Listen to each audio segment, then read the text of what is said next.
Morning students, आज मैं आप लोगों को विदाई संभाषण पढ़ाऊंगी जो कि बाल मुकुंद गुप्त द्वारा लिखा हुआ है। सबसे पहले हम लोग लेखक के बारे में जानेंगे, फिर उसके बाद पाठ का सारांश पढ़ाएंगे कि विदाई संभाषण जो टाइटल दिया गया है इसका उद्देश्य क्या है लिखने का। पहले हम लोग लेखक के बारे में जानेंगे। बाल मुकुंद गुप्त का जन्म 1865 ईस्वी में हरियाणा के रोहतक जिले के गुड़ियानी गांव में हुआ। इनके पिता का नाम लाला पूरनमल था। इनकी आरंभिक शिक्षा गांव में ही उर्दू भाषा में हुई। इन्होंने हिंदी बाद में सीखी। इन्होंने मिडिल कक्षा तक पढ़ाई की है, परंतु स्वाध्याय से काफ़ी ज्ञान अर्जित किया। ये खड़ी बोली और आधुनिक हिंदी साहित्य को स्थापित करने वाले लेखकों में से एक थे। इन्होंने कई अखबारों का संपादन किया। इन्होंने हिंदू के 2 पत्रों अखबार-ए-चुनार तथा कोहिनूर का संपादन किया। बाद में हिंदी के समाचार पत्रों हिंदुस्तान, हिंदी बंगवासी, भारत मित्र आदि का संपादन किया, एडिटिंग का कार्य किया। इनकी मृत्यु 1907 ईस्वी में बहुत ही कम आयु में ही हो गई थी। श्री शंभू, इनकी रचनाएं क्या हैं? 5 संग्रहों में प्रकाशित हुई हैं। श्री शंभू के चिट्ठे और खत, खेल तमाशा, गुप्त निबंधावली, स्फुट कविताएं। ओके, अब हम लोग जानते हैं साहित्य के बारे में। इनकी साहित्यिक विशेषताएं क्या हैं? गुप्त जी भारतेंदु युग और द्विवेदी युग के बीच की कड़ी के रूप में जाने जाते हैं। ये राष्ट्रीय नवजागरण के सक्रिय पत्रकार थे और उस दौर के अन्य पत्रकारों की तरह वे साहित्य सृजन में भी पूर्ण रूप से सक्रिय रहे। पत्रकारिता उनके लिए स्वाधीनता संग्राम का हथियार थी। यही कारण है कि उनके लेखनी में डर जो है एकदम नहीं है, निर्भीकता है। इनकी रचनाओं में व्यंग्य विनोद का भी पूर्ण दिखाई पड़ता है। इन्होंने बंगला और संस्कृत की कुछ रचनाओं के अनुवाद भी किए। वे शब्दों के अद्भुत पारखी थे। अनस्थिरता शब्द की शुद्धता को लेकर उन्होंने महावीर प्रसाद द्विवेदी से लंबी बहस की। यह हो गया बाल मुकुंद के बारे में हम जान लिए। अब आते हैं पाठ का सारांश, विदाई संभाषण। इसके लिखने के पीछे एम क्या है, उद्देश्य क्या है कवि का, लेखक। विदाई संभाषण पाठ वायसराय कर्जन जो 1899 से लेकर 1904 वह 1904 से लेकर 5 तक 2 बार वायसराय रहे हैं, के शासन में भारतीयों की स्थिति का खुलासा करता है। यह अध्याय श्री शंभू के चिट्ठे का अंश है। कर्जन के शासनकाल में विकास के बहुत कार्य हुए, नए नए आयोग बनाए गए, किंतु उन सबका उद्देश्य शासन में गोरों का वर्चस्व स्थापित करना तथा इस देश के संसाधनों का अंग्रेजों के हित में सर्वोत्तम उपयोग करना था। कर्जन ने हर स्तर पर अंग्रेजों का वर्चस्व स्थापित करने की चेष्टा की। वे सरकारी निरंकुशता के पक्षधर थे, लिहाजा प्रेस की स्वतंत्रता पर उन्होंने प्रतिबंध लगा दिया। अंततः काउंसिल में मनपसंद अंग्रेज सदस्य नियुक्त करवाने के मुद्दे पर उन्हें देश विदेश दोनों जगहों पर नीचा देखना पड़ा। क्षुब्ध होकर उन्होंने इस्तीफा दे दिया और वापस इंग्लैंड चले गए। लेखक ने भारतीयों की बेबसी, दुख एवं लाचारी को व्यंग्यात्मक ढंग से लॉर्ड कर्जन की लाचारी से जोड़ने की कोशिश की है। साथ ही यह बताने की कोशिश की है कि शासन के अर्थाई रूप से हर किसी को कष्ट होता है, चाहे वह सामान्य जनता हो या फिर लॉर्ड कर्जन जैसा वायसराय। यह निबंध उस समय लिखा गया है जब प्रेस पर पाबंदी का दौर चल रहा था। ऐसी स्थिति में विनोद प्रियता, चुलबुलापन, संजीदगी, नवीन भाषा प्रयोग एवं रवानगी के साथ यह एक साहसिक गद्य का नमूना है। लेखक कर्जन को संबोधित करते हुए कहता है कि आखिरकार आपके शासन का अंत हो ही गया, अन्यथा आप तो यहाँ के अस्थायी वायसराय बनने की इच्छा रखते थे। इतनी जल्दी देश को छोड़ने की बात आपको व देशवासियों को पता नहीं थी। इससे ईश्वर इच्छा का पता चलता है। आपके दूसरी बार आने पर भारतवासी प्रसन्न नहीं थे। वे आपके जाने की प्रतीक्षा करते थे, परंतु आपके जाने से लोग दुखी हैं। बिछड़न का समय पवित्र, निर्मल व कोमल होता है। यह करुणा पैदा करने वाला होता है। भारत में तो पशु पक्षी भी ऐसे समय उदास हो जाते हैं। श्री शंभू की 2 गायें थी। बलशाली गाय कमजोर को टक्कर मारती रहती थी। एक दिन बलशाली गाय को पुरोहित को दान दे दिया गया, परंतु उसके जाने पर कमजोर गाय प्रसन्न नहीं रही। उसने चारा भी नहीं खाया। यहाँ पशु ऐसे हैं तो मानव की दशा का अंदाजा लगाना मुश्किल होता है। इस देश में पहले भी अनेक शासक आए और चले गए, यह परंपरा है, परंतु आपका शासन काल दुखों से भरा था।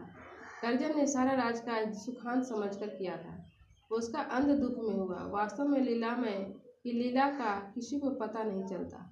दूसरी बार आने पर आपने ऐसे कार्य करने की सोची थी जिससे आगे के शासकों को परेशानी न हो, परंतु सब कुछ उलट गया।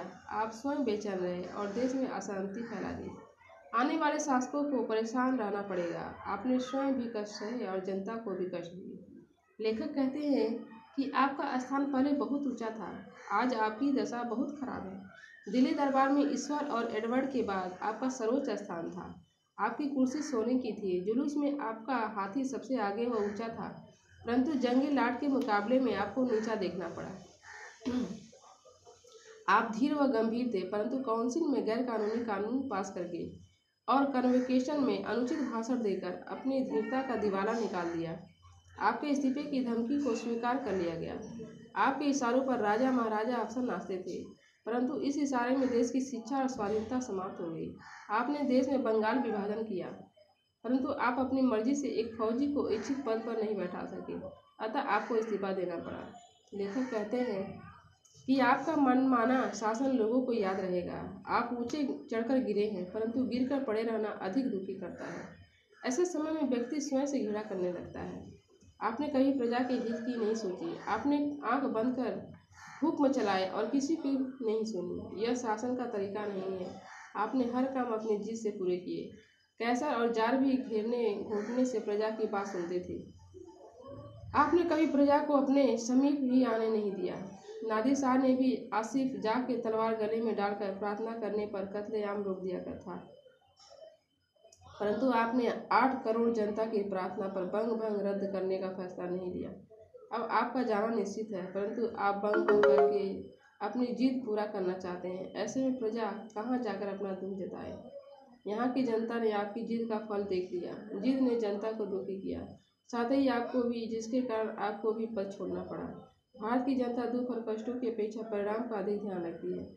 वह जानती है कि संसार में सब चीज़ों का अंत है। उन्हें भगवान पर विश्वास है। वे दुख सहकर भी पराधीनता का कष्ट झेल रहे हैं। आप ऐसी जनता की श्रद्धा भक्ति नहीं जीत सके। कर्जन अनपढ़ प्रजा का नाम एकाध बार लेते थे। यह जनता पर सुल्तान नाम के राजकुमार के गीत गाती है। यह राजकुमार संकट में नरवणगढ़ नामक स्थान पर कई साल रहा। उसने चौकीदारी से लेकर ऊंचे पद तक काम किया। जाते समय उसने नगर का अभिवादन किया कि वह यहाँ की जनता भूमि का एहसान नहीं चुका सकता। अगर उससे सेवा में कोई भूल न हुई हो तो उसे प्रसन्न होकर जाने की इजाज़त दे। जनता आज भी उसे याद करती है। आप इस देश के पढ़े लिखों को देख नहीं सकते।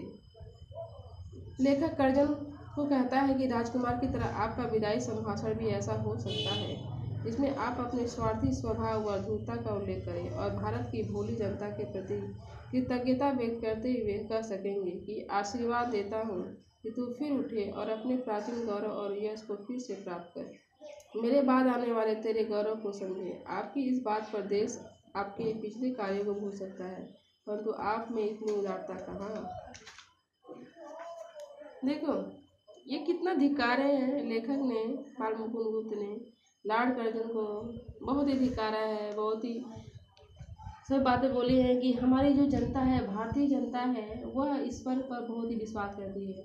वह कभी भी विरोध नहीं करते। वो मतलब उनको विश्वास रहता है कि जो कुछ करता है उसको उसका करने का फल जरूर मिलेगा। सो आप ऐसे जनता के नहीं हो सके तो आप किसके होंगे। आप ऐसी जनता है जो कि वह कभी भी पलट कर विरोध नहीं करती है। सो आप अपना नाम अच्छे लोगों में न लिवाकर बुरे लोगों में आपका इतिहास जिंदा रहेगा। सो आप ऐसा क्यों किए। आप ऐसी बात नहीं है कि जो बुरे लोग काम करते हैं उनको अच्छा लगता है, नहीं, उनको भी अच्छा नहीं लगता है, लेकिन अपने स्वार्थ के लिए, अपने अहंकार के लिए वे लोग ऐसा काम करते हैं। तो यहाँ पर कर्जन को भी, वायसराय को भी पछतावा हो रहा है कि मैंने जो जो इस भारत के लोगों के साथ किया है, बंग भंग मैंने किया है, बंगाल का विभाजन कराया, या फिर यहाँ के लोगों के साथ मैंने सौतेला व्यवहार किया। तो यह बहुत मतलब क्या दुख की बात है। ऐसे लोगों के साथ ऐसा व्यवहार करना अच्छा बात नहीं है। इसीलिए बाल मुकुंद बार बार धिक्कार रहे हैं, बार बार उनको याद दिलवा रहे हैं कि आपने भारतीय जनता के साथ बहुत ही बुरा व्यवहार किया। आपकी तो विदाई जो हो रही है, दूसरी बार जब आए तो यहाँ तो विदाई के बारे में बोले कि यहाँ तो विदाई का रिवाज ऐसा है कि कभी कोई नहीं रोए, लेकिन जब विदाई होती है, कितना ही बुरा से बुरा आदमी क्यों न हो, लेकिन उनकी आंखों में आंसू आ जाता है। और आपकी भी विदाई में लोगों की आंखों में आंसू आ गए, हालांकि आपने भारतीयों के साथ अच्छा व्यवहार नहीं किया था। उन्होंने एक उदाहरण भी दिया है श्री शंभू के गायों के बारे में, क्योंकि 2 गायें हैं जो कि एक बलशाली गाय कमजोर गाय को हमेशा मारती रहती, झगड़ा करती रहती है, लोग पड़ता नहीं है। लेकिन जब एक बार बलशाली जो मतलब मजबूत गाय थी, शक्तिशाली गाय थी, उसको जब दूसरी जगह हटा दिया गया तो जो कमजोर गाय थी वह उदास रहने लगी, उसको अच्छा नहीं लग रहा था। तो वही बात करजन की है। करजन की जो विदाई हो रही है, विदाई संभाषण मतलब वहाँ पर जब विदाई हो रहा तो बातें बोली जा रही है अपने अपने बारे में, हैं। नहीं होता है, देखो कोई कितना ही बुरा क्यों ना होता है, लेकिन एक टाइम आता है कि दिखाने के लिए ही उसको लोग सम्मान देते हैं, बोलते हैं। यहाँ पर लॉर्ड कर्जन को भी भारतीय लोग भले ही दिखावे के लिए जो भी करें, लोग बोलते हैं, लेकिन हम लोग दिखावा नहीं करते हैं। हम लोग अंदर से दुखी होते हैं कि जो हुआ सो हुआ, लेकिन लास्ट में अंत में हम लोग उसको याद करके आंखें हमारी भर आती हैं। और क्योंकि हम लोगों के अंदर दया है, हम लोग हमेशा ही मानवता के पुजारी रहे हैं। सो बार बार बाल मुकुंद गुप्त जो है कर्जन को समझा रहे हैं कि आज उन्हें जो पछतावा हो रहा है, आज उन्हें पछतावा नहीं होता अगर वो भारतीय के साथ अच्छा व्यवहार करते, उनके साथ सौतेला व्यवहार नहीं करते। तो विदाई संभाषण में यही था लॉर्ड कर्जन के बारे में, वायसराय के बारे में। इसका मैं क्वेश्चन आंसर आपका फ़ोटो दे दूँगी, और आप लोग फिर से टेक्स्ट बुक में अच्छी तरह से और भी देख लीजिएगा, पढ़ लीजिएगा। लेकिन मुझे पूरा विश्वास है कि सारांश ही पढ़कर आप लोगों को अच्छा से समझ में आ जाएगा। ईजी है ये भी। तो आज के लिए इतना ही। Thank you.